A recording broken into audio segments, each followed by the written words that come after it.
est venu pleurer au nom d'un homme politique, un peu pour aider à mettre à lumière certaines anti-valeurs, certains faits qui rentrent en contradiction avec l'état de droit. J'ai décidé d'accorder la parole. Aujourd'hui, je vais vous raconter une autre histoire un peu rocambolesque, des spoliations des maisons des gens. Une histoire d'une société qui est installée ici à Kinshasa depuis des décennies, mais qui voit un matin les forts débarquer et arracher la maison, commencer même la construction de manière indue, sans pour autant avoir des documents pouvant attester qu'ils ont le droit d'en parler. Deux invités sont avec moi sur ce plateau. À ma gauche, Monsieur Romeo Ngwala. Monsieur Romeo, bonjour. Bonjour, Monsieur Perron. Bienvenue sur ce plateau. Merci. Merci d'avoir accepté notre invitation.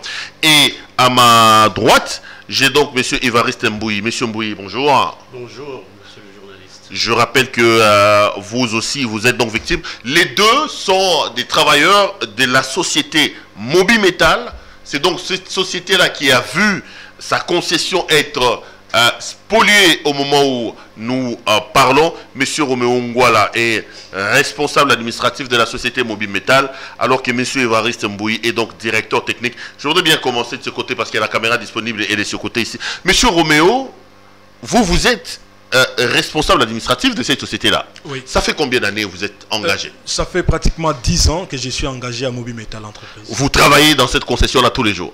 Je suis là chaque jour. Mobimetal est une entreprise chargée de... Vous travaillez dans quel domaine exactement? Nous sommes dans la construction métallique. Allez-y, je vous en prie. Nous sommes dans la construction métallique. Nous fabriquons des citernes, des tanks et des portes. Nous faisons aussi des auvents, des toitures. Tout ce qui a trait au métal, c'est ce que nous faisons. Vous avez vos ateliers de fabrication sur place, à Limité. Exactement. Et la concession querellée en ce moment ici se trouve où exactement à Limité? En fait, nous sommes sur la 2e rue, Limité Industriel, et la concession en question, c'est le numéro 257. 257, 2e rue. Ok. Qu'est-ce qui s'est passé? Pourquoi vous venez ici nous voir aujourd'hui? En fait, si nous sommes ici, c'est pour dénoncer en fait la spoliation de notre entreprise, disons la concession où se trouve notre entreprise. Un bon matin, nous avons vu en fait venir des policiers disant que la concession appartenait à une tierce personne. Pendant que nous sommes là il y a plus de 60 ans, on n'a jamais eu de procès, on n'a jamais eu un problème au niveau du parquet. Et là, nous sommes privés au fait d'accéder même dans l'enclos de l'entreprise, de l'atelier. Et ça fait pratiquement un mois, on ne travaille plus. Il y a des commandes des clients qui sont bloquées. Il y a même des équipements des clients. Et même nos propres équipements, parce que c'est pratiquement toutes nos machines, des tours mécaniques qui sont bloquées là dans l'enclos. On ne sait plus accéder. Monsieur le directeur technique Évariste Mbouyi, mais ceux qui vous ont déguerpi notent qu'il y a un jugement qui a été rendu. Ils ont un jugement qui a été rendu en 1996 et qui vous dépossède de ce bien-là. Votre entreprise a été en justice. Il a été accusé et la personne qui se présente aujourd'hui, moi j'ai eu quelques informations, j'en ai discuté en préparant cette émission. Il y a un jugement qui a été rendu contre vous. Écoutez, en ce qui concerne le jugement, nous n'étions pas informés. Nous n'avons aucune information à ce sujet. Il y a un petit problème avec votre micro. Mes équipes José va le faire. Je reviens entre-temps chez Monsieur Roméo. C'est la question que je posais à Monsieur Mbouyi. On dit que ce qui se passe aujourd'hui s'est fait sur base d'un jugement qui a été rendu. Est-ce que le problème a été réglé? Je peux donc revenir sur Monsieur... c'est un jugement qui vous possède de ce bien-là. Écoutez, moi je suis dans l'entreprise et je vis dans cette concession. Vous êtes dans cette entreprise depuis combien d'années? Depuis, ça fait 30 ans. Ça fait 30 ans que vous travaillez à Mobimetal. Mobimetal. Et vous habitez la concession Mobimetal? Oui, j'habite la concession concernée. Parce qu'en fait, nous avons deux bâtiments administratifs avec un atelier et puis l'autre atelier mécanique, plus une habitation que moi j'occupe depuis 1994. Donc ça fait à peu près 30 ans, plus de 30 ans que vous êtes là. Que je suis là. Mais qu'est-ce qui se passe? Parce qu'on nous dit qu'en 1996, les gens qui viennent pour réclamer aujourd'hui la concession brandissent un jugement rendu en chose de la force et jugé. Mais ce jugement, nous n'avons jamais été informés de ce jugement qui date de 2011. Jusqu'à ce jour où ils sont venus nous présenter les documents de réquisition d'informations. est-ce possible, est-ce que c'est compréhensible que les gens qui occupent une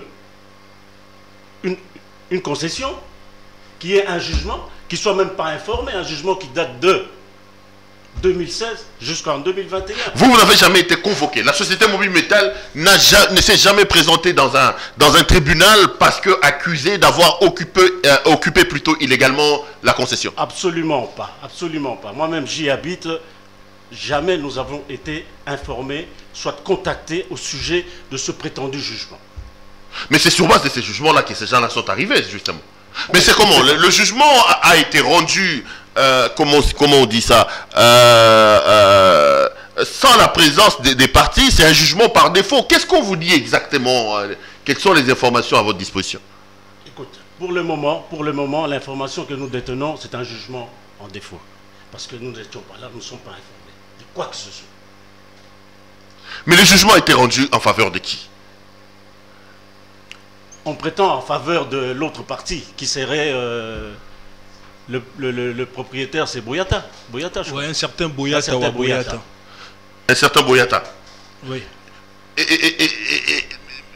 Messieurs les directeurs administratifs, vous aussi, malgré vos fonctions de directeur, vous n'avez jamais, alors jamais, reçu une information selon laquelle vous étiez convoqué en justice ou qu'il y aurait eu un jugement contre la société? Aucune information. Aucune.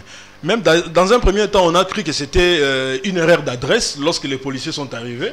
Il y a une discussion qui s'est soldée en quai de poisson entre les directeurs techniques et notre sécurité interne avec les policiers, disant que même vous vous trompez d'adresse, parce que ici, il y a une entreprise qui est là il y a plus de 60 ans, mais vous parlez d'une personne disant au nom de Boyata, un liquidateur martial dont nous ne connaissons ni de loin ni de près ces noms-là. Donc on n'a reçu aucune information bien avant. Non, mais après maintenant, quand on vient, est-ce que vous avez entamé des démarches en justice pour savoir exactement c'est quel tribunal qui a rendu le verdict? Vous dites que les policiers sont arrivés avec une réquisition d'informations. Qui a signé la réquisition d'informations? Bon, nous avons lu sur la réquisition, c'est le parquet de cour d'appel de Matete, qui est sur la 4e rue Limité, signé par le procureur Sylvain Kaloui Lamoine. Bon, c'est tout ce que nous avons vu, avec un BS qui nous ont juste exhibé comme ça, de la police. Voilà, simplement. Mais qu'est-ce qui se passe actuellement? Est-ce qu'on vous a déguerpi? Quelle est la réalité de la situation actuellement? En fait, présentement, nous n'accédons plus à l'atelier. Il y a des policiers qui sont là, mais eux, ils font entrer des gens non autrement identifiés, qui entrent, qui sortent, qui construisent même à l'intérieur. Nous savons même... Ils ont même lancé des constructions. Ils ont même lancé des constructions à l'intérieur. On ne sait pas ce qui se passe. Même les jugements dont nous parlons ici, on n'a jamais vu. On n'a jamais vu ces papiers-là, mais ce n'est que... parce que tout a commencé le 30 mars, un mardi 30 mars. Ce n'est qu'un jeudi, c'était un mercredi. Un mercredi 7 avril. Nous avons vu surgir des officiers de l'inspection du tribunal de grande instance de Matete et mettant la main sur le directeur technique. Avant, ils ont commencé à prendre son travailleur de la maison, lui qui ne connaissait rien parce qu'ils habitent juste l'enclos. Ils l'ont menotté. Alors, le DT était aussi en tour des chantiers. À son retour, il arrive. Non, mais chez toi, monsieur Variste. Oui. On les prend aussi, on les met dans la Jeep. Je les ai suivis dans l'enclos, mais qu'est-ce qui se passe? Vous partez où avec notre directeur technique?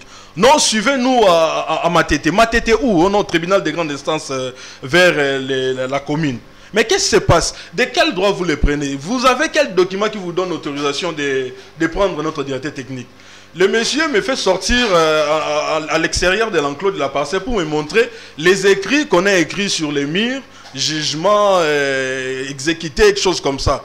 Dont les policiers eux-mêmes qui sont là sur place ignorent qui est écrit. Parce que lorsqu'ils sont arrivés les samedis 4, monsieur s'est séparé avec eux aux alentours de 20h, mais c'est le matin, à son réveil, qu'il voit sur le mur de l'atelier des écrits jugement exécuté. Et c'est monsieur-là qui m'amène à l'extérieur me disant, mais tu ne vois pas ce qui est écrit ici, vous deviez normalement ne pas être ici. Il dit, mais c'est que c'est vous qui avez écrit ce qui est écrit à l'extérieur ici. Non, suivez-nous à Matete. C'est alors, nous avons suivi les... Ils ont amené les Manu Militari. Manu Militari. Avec son employé de Avec maison. son employé de maison. Ok. On arrive là-bas, il a été entendu sur PV. De là, il a expliqué ce qu'il vient de dire, tout ce que nous venons de dire ici avant. Bon, l'inspecteur a trouvé qu'il n'y avait pas une raison pour les garder. Et il ajoute en disant que non, le magistrat qui m'a donné ordre de vous prendre m'a demandé de vous garder ici jusqu'à demain. Mais je ne trouve pas la raison pour laquelle je dois vous garder. Je vous fais une convocation. Venez demain. Comme ça, nous irons ensemble, vous et moi, rencontrer la magistrat en question, parce que c'est une dame, et les voir en personne et exposer les problèmes tels que ça se présente. Et c'est ainsi, ce soir-là, nous sommes rentrés à l'atelier avec les DT. Et le lendemain, vous êtes... Et c'est là, à Matete, que nous avons vu un papier qui autorise à cet inspecteur-là de prendre les directeurs techniques avec un jugement qui a été exécuté en 2011 et un déguerpissement qui a été fait en 2016, dont nous ignorons tous ces documents-là. Donc, on dit dans les documents que vous avez été notifié de déguerpissement et que vous avez même été déguerpi. Voilà. Alors que vous n'avez jamais reçu... Aucune information. Aucune information. Ce pays a des problèmes, mon Dieu. Maintenant, quand vous repartez le lendemain, qu'est-ce qu'on vous dit? Bon, les DT mieux placés pour... Les DT, quand vous repartez le lendemain pour la convocation, on vous dit quoi concrètement? Oui, quand nous sommes repartis, j'ai pris soin de prendre mon avocat parce que bon, il a fallu que je sache exactement de quoi ça retourne. Arrivé là-bas, on nous a présenté l'inspecteur qui nous avait arrêté la veille, nous a amenés chez la magistrate. Je suis arrivé, j'ai décliné mes identités. Et puis elle me dira, écoutez monsieur, vous pouvez rentrer chez vous. Vous pouvez rentrer chez vous. Si on a besoin de vous, on va vous faire une invitation. Mais vous lui demandez, mais madame, hier j'ai été arrêté Manu Militari, c'est quoi le problème? Elle me dira, non, on va seulement s'atteler sur le PV que vous avez eu avec l'inspecteur. Rentrez chez vous. Et dans le PV sur l'inspecteur, vous avez expliqué que vous ne connaissez rien, que vous n'avez jamais vu. Je n'ai jamais vu les noms comme cités, je ne les avais jamais vus. Ça fait près de 30 ans que je suis là. Je n'ai jamais rien vu. On ne m'a jamais demandé de déguerpir. Je suis là depuis 94. Mais là, vous n'êtes que des employés. Qu'est-ce que votre employeur vous dit? La société, d'après mes informations, c'est quand même une société à des actions ouvertes. Il y a plusieurs actionnaires. Est-ce qu'un des actionnaires n'aurait pas joué un faux tour à ses collègues? Qu'est-ce que vos employeurs vous disent? Enfin, pour l'instant, nous devons faire une réunion. Nous devions nous concerter pour savoir, parce qu'apparemment, je dis bien apparemment, eux aussi, ils sont déboussolés comme nous. Ça leur tombe de nu. Je dis apparemment. Donc... Monsieur le responsable administratif, vous n'êtes que des simples employés. Vous vous retrouvez dans une sorte de bourbier, dans une affaire assez compliquée. Mais qu'est-ce que les employeurs disent? Est-ce qu'ils ont déjà entrepris des démarches au niveau des autorités judiciaires du pays? Est-ce qu'une action en tierce opposition, est-ce que des démarches judiciaires ont-elles déjà été lancées? Quelles sont les informations à votre disposition? Bon, tout ce qu'on nous a dit, qu'il y a des avocats qui sont en train d'y travailler. Mais là, ça fait pratiquement un mois que nous sommes là, on ne travaille plus. Les ateliers sont fermés et on se demande, mais qu'est-ce qui se passe? Alors, nous avons pensé, en fait, passer... à la télé, comme ça, faire appel à tous ceux qui doivent décider en fait sur des genres de cas, notre justice, je voulais dire, de manière à ouvrir l'œil en fait à cette histoire, parce qu'on ne comprend rien de tout ce qui se passe.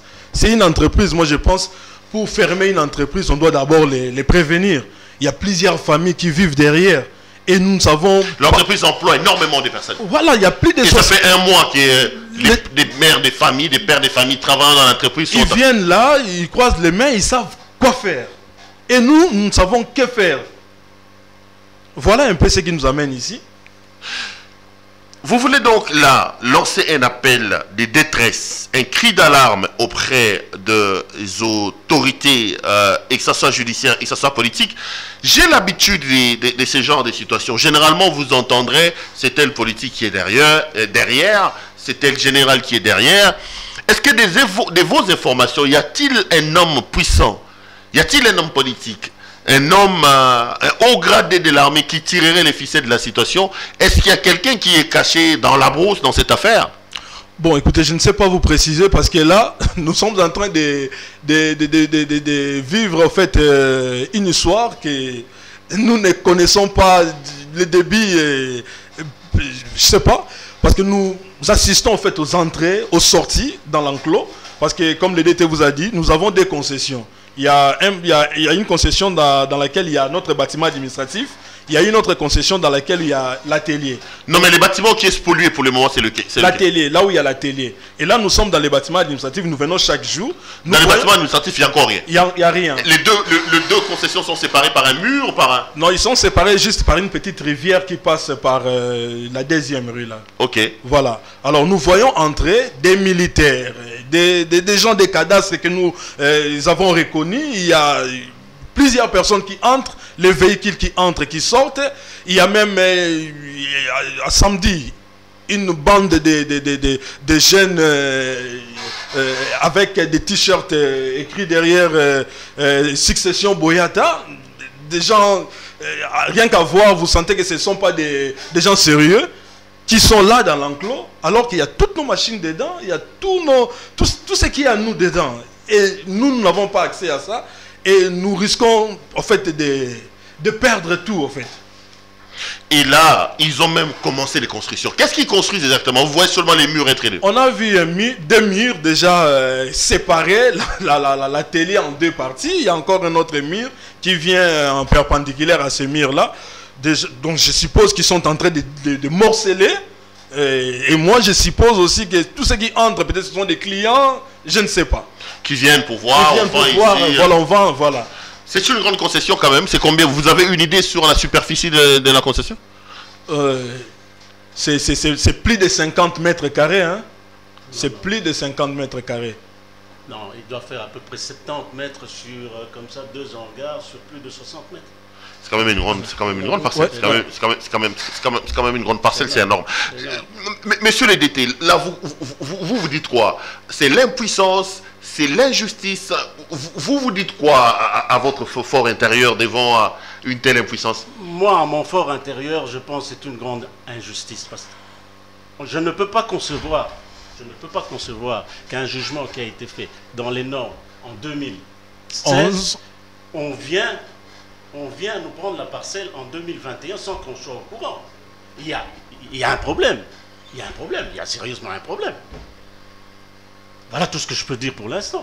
Mais il y a quand même des autorités qui vous regardent en ce moment ici, que ce soit des autorités judiciaires, que ce soit des autorités politiques. C'est la même question que je pose. Est-ce qu'il n'y a pas un grand nom qui est cité derrière cette affaire? Parce que généralement, dans ce genre de situations, c'est soit un général, un politique, un homme de cours et tribunaux. Est-ce que vous avez des informations qui accuseraient un nom d'impuissant derrière les dossiers? Non, pour l'instant, nous n'avons pas le nom. Nous n'avons pas de nom à avancer parce que nous n'en avons pas la certitude. Il y a des bruits qui courent, mais écoutez, ce sont des bruits. Vous ne relayez pas les bruits, donc? La certitude, ça, moi personnellement, je ne l'ai pas. Les autorités du pays vous regardent. Vous êtes des pères des familles et le directeur administratif a dit, là, c'est des pleurs au niveau de vos employés, vous en avez quand même beaucoup. Plus de 60. Absolument, maintenant qu'ils sont sur le carreau, parce qu'on fait quoi? On vient chaque matin, on s'assied, on ne produit pas, nous sommes payés par ce que nous produisons. Donc là, plus de salaires, plus de primes, il n'y a plus rien, quoi. Il n'y a plus rien pour l'instant. Il n'y a plus rien. Pire encore, il y a des clients qui nous faisaient confiance, il y a leurs avoirs qui sont chez nous, on est même dans l'incapacité de pouvoir leur restituer leurs affaires qui sont bloquées dans cette concession, parce que nous n'avons pas le droit d'y aller. On vous interdit même l'accès dans votre atelier de fabrication. Affirmatif. Ah ben c'est quand même terrible. Alors les autorités vous regardent. Si vous étiez demandé de lancer un appel, un message, ça sera quoi votre message? Écoutez, que justice soit faite, hein. Il faut absolument que les autorités qui s'occupent de ce dossier s'empressent vite de terminer ce dossier, parce que c'est insupportable. On ne peut pas tenir comme ça. On ne peut pas laisser les choses... De plus ça part, plus je crois qu'on va perdre aussi bien de 2 côtés. Hein. Il faut vite juger cette affaire, qu'on sache qui a raison et qui a tort. Comme ça, tout le monde se retrouve. Chacun se retrouve dans ce qu'il a. Mais ça traîne. Monsieur le responsable administratif, vous c'est quoi? Vous dites quoi? Qu'il faut rester combatif, hein, que c'est déjà terminé, que la messe a déjà été dite. C'est les sentiments d'impuissance, c'est les sentiments... Qu'est-ce qui vous anime en ce moment ici? En fait, moi je pense qu'il y a fraude quelque part. Parce que tout ce qui se fait là dans l'enclos, très souvent ça se fait la nuit. Pendant que la circulation n'y est plus. Si c'était vrai, si seulement ils étaient dans les vrais, ils allaient faire toutes les choses au vu aussi de tout le monde. Je réitère les mêmes messages. En fait, nous faisons appel à la justice de notre pays de regarder, d'avoir un œil regardant sur ces dossiers. En tout cas, il y a quelque chose qui ne va pas. Il y a quelque chose qui ne va pas. Un bon matin, vous vous réveillez, il y a des gens qui arrivent et qui vous demandent de ne plus accéder à votre parcelle alors que vous êtes là il y a plus de 60 ans. Et vous n'avez aucune information au préalable. Je ne vois pas. Alors que la justice intervienne. Que la justice fasse donc son travail. Voilà. Vous croyez encore à la justice. Surtout que là, vous l'affirmez, vous ne connaissez pas un nom qui est encore derrière. Donc, on s'abstient de citer les noms des gens. Bon, mais les militaires qui sont là, c'est quoi? C'est les JR, c'est les militaires des FARDC, c'est la police. C'est quelle unité qui est mis c'est la police des IPIHP. IPHP. Ouais. Unité de protection des hautes personnalités. Exactement. IPHP. Oui. IPHP. Ils sont au niveau des eaux. Leur bataillon. Leur bataillon au niveau du zoo. Ils sont nombreux, il y a beaucoup d'éléments sur place. Oui, à chaque fois, il y a 5 à 6 éléments, ils changent à chaque fois. Donc, et puis, depuis samedi, il y a encore 2 agents d'une sécurité, de gardinage, qui se sont ajoutés en fait, à cette équipe-là. Ce n'est pas vous, vous ne connaissez pas vous. Non, ce n'est pas nous, c'est une équipe qui s'est ajoutée comme ça, on ne les connaît pas. C'est quand même terrible. C'est quand même terrible. On va terminer cette émission, monsieur Évariste. Surtout pour vous, vous avez l'impression qu'on vous arrache un enfant, surtout que vous avez travaillé là-bas depuis longtemps. Ça fait pratiquement 30 ans que vous y habitez. Hein. C'est un vrai déchirement. Hein. C'est vraiment, c'est terrible ce qui nous arrive. Enfin, bon, la justice, qu'elle fasse son travail. Hein. Espérons que la justice ira dans le bon sens et que vous allez rentrer dans vos droits. Je vais vous donner chacun un tout dernier mot. D'abord pour vos personnels et en plus pour l'opinion publique qui nous regarde. Je commence ici et je terminerai par là et ça sera la fin de cette émission, quoi. Bah écoute, ce que je devrais dire, c'est que je voudrais surtout dire à mes travailleurs, mes collaborateurs, courage, ne baissez pas les bras et on va faire ce qu'on peut faire. Voilà, c'est surtout pour les travailleurs. D'accord. Et vous, monsieur le responsable administratif? Bon, comme le DT a déjà parlé pour les travailleurs, je parlerai plutôt à nos aimables clients qui nous ont fait, qui continuent à nous faire confiance en fait depuis toutes ces années. En tout cas, nous sommes en train de faire des efforts pour décanter cette situation de manière à récupérer notre atelier et continuer à vous servir comme avant.